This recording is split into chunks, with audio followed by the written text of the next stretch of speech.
আওয়ামী লীগ বা শেখ হাসিনা তাদের গতিবিধি এখনো যেমন বাংলাদেশের অনেকেই পর্যবেক্ষণ করছেন, বা তিনি কি বলতে চান কোন একটা বাহিনী সম্পর্কে কিছু বললে সেটাও মানুষ আহ আমলে নেয়ার চেষ্টা করছে এবং বোঝার চেষ্টা করছে যে আসলে এসব বলে তিনি কি অ্যাচিভ করতে চাচ্ছেন। আবার আমরা দেখতে পাচ্ছি যে ডক্টর মোহাম্মদ ইউনূস তিনি বলছেন তিনি অনেক ব্যস্ত, অথচ তিনি এই জুলাই আন্দোলনে যারা আহত হয়েছেন এদেরকে ঠিকমতো দেখতে যাওয়ার মতো সময় তিনি করে উঠতে পারেন না। মাইলস্টোনের যে ঘটনাটা ঘটলো, এরপরে এই ছাত্রদের যারা আহত তাদেরকে দেখতে তার এতদিন সময় লাগলো, আজ তিনি তাদেরকে দেখতে হাসপাতালে গেলেন, এতদিন তিনি সময় বের করতে পারেননি। কিন্তু তিনি সোহেল তাজের মতো একজন মানুষ, তার সাথে ঠিকই দেখা করার সময় বের করতে পেরেছেন এবং সোহেল তাজের সাথে তিনি দেখা করেছেন। এবং এ নিয়ে কিন্তু অনেকেই ভাবছেন যে ডক্টর ইউনূস কেন এরকম সোহেল তাজের মতো একজন চিহ্নিত মানে বাটপারের সাথে তিনি দেখা করলেন, যিনি সারা জীবনই মানে আওয়ামী লীগের থেকে তিনি বা তার পরিবার সুযোগ সুবিধা নিয়েছেন। তো এখন তাকে রাজনীতিতে পুনর্বাসন করা হচ্ছে কিনা এই প্রশ্ন কেউ কেউ করছেন। তো এই যে আওয়ামী লীগের প্রত্যাবর্তন নিয়ে যে অনেকে শঙ্কিত হচ্ছেন, বা শেখ হাসিনার বয়ানকে যে এখনো আলোচনার মধ্যে রাখা হচ্ছে, আবার সোহেল তাজকেও যে রাজনীতির মাঠে দেখা যাচ্ছে, এই সবগুলো বিষয় কিন্তু আমাদেরকে একটু উদ্বিগ্নই করছে বলা চলে। আপনি বিষয়গুলোকে কিভাবে ব্যাখ্যা করবেন? হ্যাঁ, ধন্যবাদ। অনেক শঙ্কার একটি প্রশ্ন করেছেন। যেহেতু বাংলাদেশ আওয়ামী লীগের কার্যক্রম আমাদের অফিসিয়ালি নিষিদ্ধ, রাষ্ট্রীয়ভাবে নিষিদ্ধ করা হয়েছে, মানে বাংলাদেশ আওয়ামী লীগ কোনো কার্যক্রম বাংলাদেশে পরিচালনা করতে পারবে না। কিন্তু মানুষের মধ্যে এই দেখা যাচ্ছে যে স্পেশালি সোশ্যাল মিডিয়ার বদৌলতে এই আলোচনাগুলো, বাংলাদেশ আওয়ামী লীগের আলোচনাগুলো অনেক বেশি ফলাও হচ্ছে। আপনি দুইটি জায়গায় বলেছেন, একটি হচ্ছে ডক্টর ইউনূস সাহেবের কথা বলেছেন, যে ডক্টর ইউনূস সাহেবের যেহেতু তাজউদ্দিন সাহেবের পরিবারের সাথে বসার বিষয়টা, এবং দুটি বিষয় মাথায় রাখতে হবে। একটি, আওয়ামী লীগের পক্ষে কথা বলার বললে কারা কারা এই মুহূর্তে বাংলাদেশের মানুষ প্রচন্ড আগ্রহ ভরে থাকে, এবং আওয়ামী লীগের বিপক্ষে কাদের অবস্থান। এখন যারা এই ফ্যাসিস্ট হটাও আন্দোলনের সাথে যারা সম্পৃক্ত ছিল, বাংলাদেশে যারা দীর্ঘদিন নিপীড়িত নির্যাতিত হয়েছে, বাংলাদেশে যারা ভোটের অধিকার থেকে যারা বঞ্চিত ছিল, ভোট দিতে পারে নাই, এবং সর্বশেষ যারা বাংলাদেশে এই লুটেরাদের হালুয়া রুটি ভাগ বাটোয়ারার কোনো সুযোগ পায় নাই, এই সমগ্র গোষ্ঠী আওয়ামী লীগের বিরুদ্ধে। এখন আওয়ামী লীগের বিরুদ্ধে সমগ্র গোষ্ঠী থাকলে আওয়ামী লীগের পক্ষে কি কেউ নাই? আপনি বাংলাদেশের কোনো আওয়ামী লীগের ভক্ত কিংবা কোনো আওয়ামী লীগের সমর্থক কিংবা কোনো আওয়ামী লীগের কর্মীকে আপনি শুনেন নাই, জানেন নাই, দেখেন নাই, তারা খুব ফলাও ভাবে বলেছে যে আমরা অনুতপ্ত, আমরা লজ্জিত, আমরা দুঃখিত, আমরা ক্ষমা চাই, আমাদের ক্ষমা করে দেন, আমরা এভাবে দেশটাকে লুট করে নিয়ে যাওয়া আমাদের উচিত হয় নাই। যারা আমাদেরকে নেতৃত্ব দিয়েছে তারা আমাদেরকে ব্যবহার করে, আমাদের এই এই দলটাকে ব্যবহার করে নিঃশেষ করে দিয়েছে। আমরা এই প্রায়শ্চিত্ত করতে চাই আগামী 2 শতক, 10 শতক, 5 শতক। এ ধরনের কথা কেউ বলে নাই। তার মানে মানুষের মধ্যে কিন্তু লজ্জার অনুভূতি নাই। মানুষের যে মাইন্ডসেট হয়ে আছে, যে ব্যক্তিটি অপরাধ করে সে ব্যক্তিটি ভাবেই না যে আমি অপরাধী, যে ব্যক্তিটি অপরাধ করে সে ব্যক্তিটি ভাবেই না আমার এই অপরাধের জন্য প্রায়শ্চিত্ত করা উচিত। সে ভাবে অপরাধটি আমি আমি জোর করে করি, ইচ্ছা করে করি নাই, আমাকে আমি কোনো না কোনো কারণে বাধ্য হয়েছি, কিংবা আমার করতে হয়েছে দেশের স্বার্থে, মানুষের স্বার্থেই, মানে তার কোনো না কোনো ডিফেন্স নেওয়া থাকে। ফলে এই আলোচনাগুলো কি হয়, যে আসলে সত্যিকার অর্থে প্রত্যাবর্তনের যে আলোচনা আমরা গুঞ্জন শুনি, সেগুলা কিন্তু আমাদের মাথায় কিন্তু চরমভাবে আঘাত করে, বুকের মধ্যে কষ্ট দেয়, জ্বালা দেয়। যারা দুঃখ পেয়েছে, কষ্ট পেয়েছে, যাদের হাত পা ভেঙেছে, যারা নির্যাতিত হয়েছে, তাদের মতো কষ্ট আর কেউ পায় না।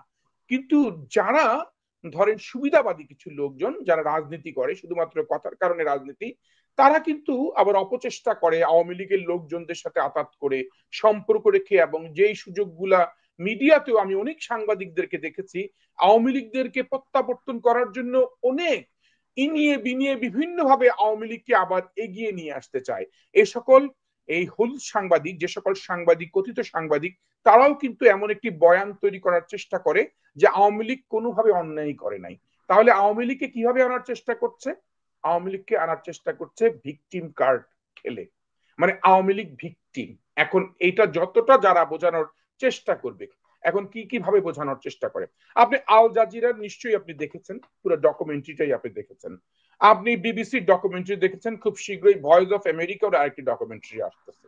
তার মানে বিশ্বের যে বড় বড় যে মিডিয়া হাউস গুলো, যারা বাংলাদেশের কোন দলের রাজনীতির দলের সাথে সম্পর্ক যুক্ত না, কারোর সাথে বায়াস না, তারা এই নিরপেক্ষভাবে আন্তর্জাতিক এই মিডিয়াগুলো তারা বিভিন্ন ভাবে এই রিয়েল যে ডকুমেন্টারি গুলো তারা নিয়ে আসছে। শেখ হাসিনার কল রেকর্ড আমরা শুনেছি একদম স্পষ্ট, বিবিসিতেও শুনেছি, আমরা সব জায়গায় শুনেছি, মানে যত আমরা যে তার লেথু লিপেন দিয়ে যে গুলি করে মেরে ফেলার জন্য তার যে নির্দেশনা সেটা আমরা শুনেছি।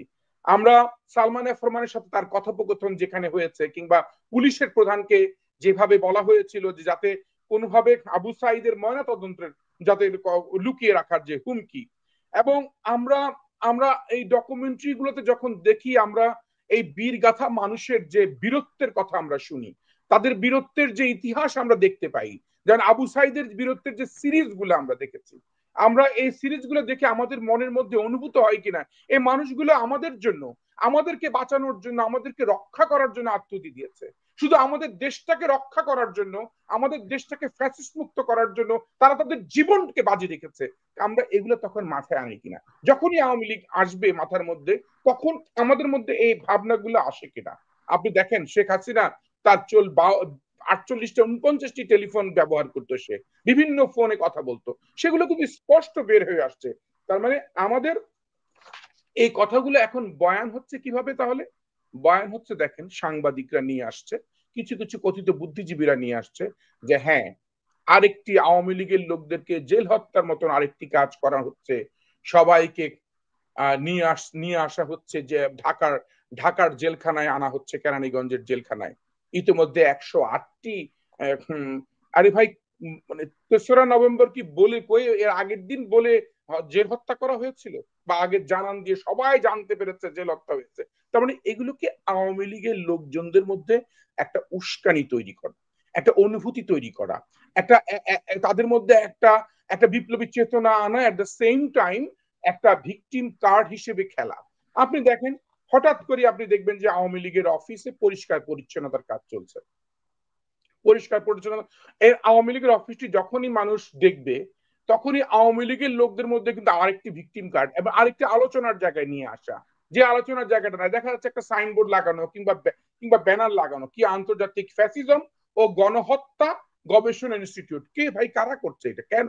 মানে হঠাৎ করে কেন এই জিনিসগুলোকে আমাদের সামনে এনে মানুষকে আলোচনা করার সুযোগ সৃষ্টি করে দেয়া, এবং এটা কারা করছে? এনসিপি বলে না আমরা পরিষ্কার পরিচ্ছন্নতা করছি না, আবার তাদের লোকজনরাই বলছে যে না, এখানে এমন একটি জাদুঘরের মতো করা উচিত। তাহলে সে জাদুঘর কিভাবে করছে?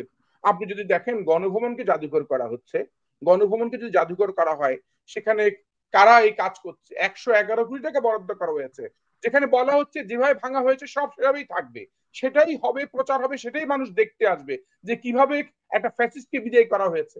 আবার 111 কোটি টাকা কেন বরাদ্দ করা হয়েছে? 111 কোটি টাকা মানে আপনার কিন্তু অনেক কিছু আপনার মূল চেতনার সাথে যায় না, চিন্তার সাথে যায় না। ফলে যেটা কি হয়, একটা কন্ট্রাডিক্ট সৃষ্টি হয় এবং এই ভিকটিম কার্ডগুলো প্লে করার একটি বড় সুযোগ হয়। হ্যাঁ, এখন যেটা আপনি অথেন্টিক যে বিষয়গুলো যদি আমরা আমাদের বিভিন্ন সোর্স থেকে আমরা যেটা জানতে পেরেছি, সেটা হচ্ছে হাসিনার তো লাল পাসপোর্ট বাতিল করা হয়েছে। আচ্ছা, তাহলে হাসিনা কিভাবে আছে? হাসিনা দিল্লিতে রয়েছে। এখন কোথায় আছে ধরেন সে স্পষ্ট বলা হয়নি। শেখ হাসিনাকে তাহলে মোদী সরকার এইবার দীর্ঘদিন পর তাকে কিন্তু তার নেতা কর্মীদের সাথে বা তাদের সিনিয়র কিছু নেতাদের সাথে বৈঠক করার সুযোগ সৃষ্টি করেছে, সেটা নাকি আমরা শুনতে পাচ্ছি যে হয়েছে বা হবে। এখন সিনিয়র নেতাদের মধ্যে আমরা শুনেছি শেখ সেলিমের নাম, তার আত্মীয় স্বজনের মধ্যে যারা সিনিয়র নেতা, শেখ হেলাল, তারপরে হচ্ছে ওই আবুল হাসনাত আবদুল্লাহ, এই তার পরিবারের কিন্তু সিনিয়র লিডার। এবং যেখানে আমরা জানি যে পশ্চিমবঙ্গে তাদের কমপক্ষে 200 জনের আওয়ামী লীগের নেতা মানে শীর্ষস্থানীয় নেতৃবর্গ রয়েছে, এবং পাশাপাশি তার শেখ হাসিনার আশেপাশে প্রেসিডিয়ামের মেম্বার সহ যে সকল নেতৃবৃন্দ রয়েছে তাদের সাথে তার আলোচনা দীর্ঘদিন হয় নাই। তারা কিন্তু সাংবাদিক সম্মেলন করার প্রক্রিয়া তারা হাতে নিয়েছিল, সাংবাদিক সম্মেলন করার পরবর্তী তারাই করে নাই, কিংবা হয়তো হয়তো ভারতের সরকারের বিভিন্ন ভাবে তারা অন্যভাবে যে অন্য পথে এটা এগোনো উচিত সেটা করে নাই। এই সরকার অফিসিয়ালি লেটার চিঠি পাঠিয়েছে যে হাসিনাকে দেওয়ার জন্য, কিন্তু এই হাসিনার ইস্যুতে তার যেখানে তার তার বিরুদ্ধে এই মানবতা বিরোধী অভিযোগ এবং 6 মাসের কারাদণ্ড নিশ্চিত, তার এরেস্ট ওয়ারেন্ট রয়েছে, তা থাকা সত্ত্বেও হাসিনাকে নিয়ে ভারত সরকার যে নাটকগুলো করছে সেই নাটকগুলো আমাদের মধ্যে চিন্তার উদ্রেক করতেই পারে। আপনি যে প্রশ্নটি করেছেন সেই নাটকীয়তার কারণে কিন্তু তাদের মধ্যে চিন্তার উদ্রেক করেছে। কারণ ইউনূস সরকারের সাথে যখন মোদির বৈঠক হয়েছে এবং ইউনূস এবং মোদির বৈঠক থেকে আমরা কিন্তু খুব স্পষ্টভাবে জানতে পারি নাই যে মোদি সরকার কিভাবে হাসিনাকে আদৌ ফেরত দিবে নাকি হাসিনাকে তাদের একটা একটা বড় ধরনের একটা ট্রাম্প কার্ড হিসেবে তারা রাখবে তাদের কাছে, দেখে তারা কাজ করবে। এখন পরবর্তীতে আপনি উত্থাপন করেছেন যে তাজউদ্দিন সাহেবের পরিবারকে নিয়ে আসা ওনার কাছে, এবং আমরা যেটা শুনতে পাচ্ছি একটি নতুন ব্র্যান্ডিং আওয়ামী লীগ করে, যে আওয়ামী লীগটাকে তার পরিবারকে, হ্যাঁ এখন কিন্তু তাজউদ্দিন ভার্সেস শেখ মুজিবের একটা বড় ধরনের চিত্র অনেকেই আমি দেখি তুলে ধরার চেষ্টা করে বিভিন্ন সোশ্যাল মিডিয়া সহ। তাজউদ্দিনের অবস্থা, তাজউদ্দিনের নাম হচ্ছে বঙ্গতাজ, শেখ মুজিবের নাম হচ্ছে বঙ্গবন্ধু, দুজনকে একটা জায়গায় নিয়ে এসে এটা এখন এগুলো তো বিশ্বাসের জায়গা আমাদের তো ভেঙে দিয়েছে অনেক আগেই। আমরা তো এটা বুঝতে পারি না যে এই খেলাটি মানে যারা ফ্যাসিস্ট বিরোধী তাদের পক্ষ থেকেই হচ্ছে, নাকি এই ফ্যাসিস্টরাই তারা নিজেদের মধ্যে নিজেদের কোনো খেলা খেলছে যে খেলাটি আমরা বুঝতে পারছি না, বা আমাদেরকে বিভ্রান্তের মধ্যে রেখে তারা ঢোকার চেষ্টা করছে। ফলে আমরা আমরা আপনার প্রশ্নটি সেখানে খুবই স্বাভাবিকভাবে, আপনার প্রশ্নটি আর অবান্তর থাকে না, আপনার প্রশ্নটি খুবই প্রাসঙ্গিক হয়ে ওঠে যে শেখ হাসিনার প্রত্যাবর্তনের ব্যাপারে আমরা কতটুকু কি জানতে পারি।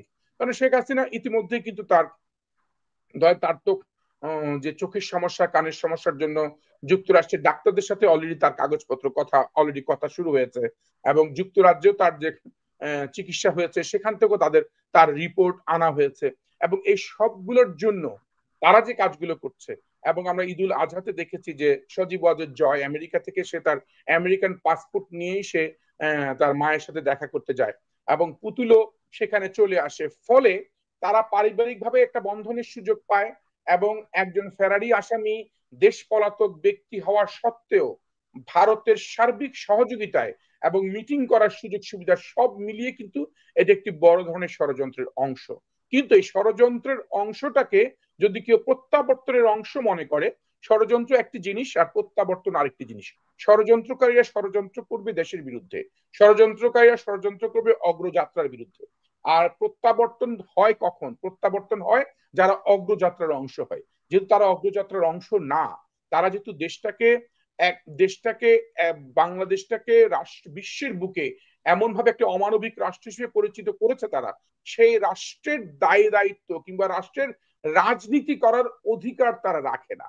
যেহেতু তারা অধিকার রাখে না, সেখানে এই অধিকার না রাখা মানুষগুলোকে নিয়ে আমরা যে আলোচনাগুলো করছি না, সে আলোচনাগুলোও অনেক সময় ওদের জন্য খোরাক তৈরি করে। ধরেন আমরা আলোচনা করছি, তাদের নামটি আবার আসছে, এবং আলোচনার স্বার্থে আমাদেরকে যদি তারা গালিও দেয়, সেই গালিটাও তাদের জন্য একটা পুঁজি হয়ে দাঁড়ায়। আমরা এখন এইটাকে কোন টেকনিকে আমরা ওদেরকে হ্যান্ডেল করতে পারি? আমরা ওদের এই যে প্রত্যেকটি অমানবিক কর্মকাণ্ডকে আমাদের প্রত্যেকটি জায়গায় তুলে ধরা উচিত। এখনো মানুষ ভুলে যায় প্রতি মুহূর্তে, মানুষ কিন্তু স্মৃতিভ্রম। এই ভুলে যাওয়া মানুষগুলোকে, প্রতিটি মানুষের আর্তনাদ, প্রতিটি মানুষের কষ্ট, প্রতিটি মানুষের দুঃখ বেদনার গল্প, এবং রাষ্ট্রকে ধ্বংস করার যে পরিকল্পনা তাদের দীর্ঘদিন ছিল, এবং রাষ্ট্রকে আরেকটি দেশের একটি করাদ রাষ্ট্রে পরিণত করার যে ষড়যন্ত্র তারা লিপ্ত ছিল, সেই ষড়যন্ত্রগুলো আমাদের প্রচার করা উচিত। কিন্তু আমি আপনি প্রচার করতে গেলে হবে, যেমন আমি প্রচার করতে গেলে বলবে সে বিএনপি ট্যাগ লাগিয়ে বলবে সে যেহেতু বিএনপির দোসর বা বিএনপির লোক, সে এ কারণেই নিজেদের অবস্থান তৈরি করার জন্য। আসলে আমি একজন সাধারণ নাগরিক হিসেবেও যদি বলি, তাহলে বাংলাদেশ আওয়ামী লীগের আগামী দশক না, কোন দশকে আর রাজনীতি করার সুযোগ নাই, সুযোগ থাকতে পারে না। একটি দেশকে ধ্বংস করে এবং একটি দেশের দায় দায়িত্ব নেওয়ার সুযোগ নাই। আবার সবাই এখন আরেকটি কথা বলে, আমি দেখেছি কিছু সাংবাদিককে প্রশ্ন করতে অনেকেই, আচ্ছা শেখ হাসিনাকে এখন তাহলে এত বড় ঘটনা ঘটলো, নতুন নেতৃত্ব এনে আওয়ামী লীগকে সাজাতে চায় কিনা, এবং উনি তো এখনো সেই অসৎ নেতাদেরকে সময় দিচ্ছে। আরে ভাই, উনি নিজেই তো অসৎ। মানে সমস্যা তো শেখ হাসিনাকেই নিয়ে, আমাদের প্রশ্ন তো শেখ হাসিনাকেই নিয়ে, কিন্তু তারা ন্যারেটিভটা এমন ভাবে সাজাতে চায় শেখ হাসিনাকে বাঁচিয়ে রেখে শেখ হাসিনাকে আবারও তারা দেবতা বানিয়ে সকল মানুষকে আবার পূজারি করতে চায়, যে যে এই ফলে বিভ্রান্তটি আরো বেশি মাত্রায় ছড়াচ্ছে। এবং আপনার প্রশ্নটি হয়েছে প্রত্যাবর্তন, প্রত্যাবর্তন না, শেখ হাসিনাকে ভারত থেকেও বিতরণের এবং এমনও হতে পারে যে শেখ হাসিনাকে সত্যিকার অর্থে আনা হবে, এনে তার ফাঁসির রায় নিশ্চিত করা হবে। এবং শেখ হাসিনা যেভাবে ফাঁসিতে ঝুলিয়েছিল অনেক মানুষকে, অনেক তার জিঘাংসা থেকে, এবং শেখ হাসিনা সে জায়গা থেকে সরে যাওয়ার কোনো সুযোগ নাই, তাকে বিচারের মুখোমুখি করতেই হবে এবং মানুষ চায় তার বিচার। আর যদি বিচারটি না হয় তাহলে ভাবতে হবে যে এদেশে ন্যায় শাসন প্রতিষ্ঠা অনেক কষ্টের, দুরূহ ব্যাপার হয়ে দাঁড়াবে।